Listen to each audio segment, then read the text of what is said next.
鬍鬚，個樣好特別啊！呢個係榕樹，好似鬍鬚嘅係氣根，可以幫助榕樹吸收空氣入面嘅水分。我想去嗰間屋睇下，嗰一座係博物館，我哋下次專程嚟參觀啦。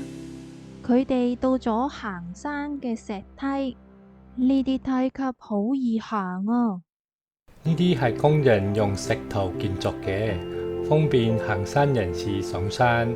晶晶指住路邊嘅大樹，好奇咁問爸爸：點解樹皮上面有啲地方係灰白色嘅？嗰個係地衣，會依附樹身生長，喺空氣好嘅地方先可以生長㗎。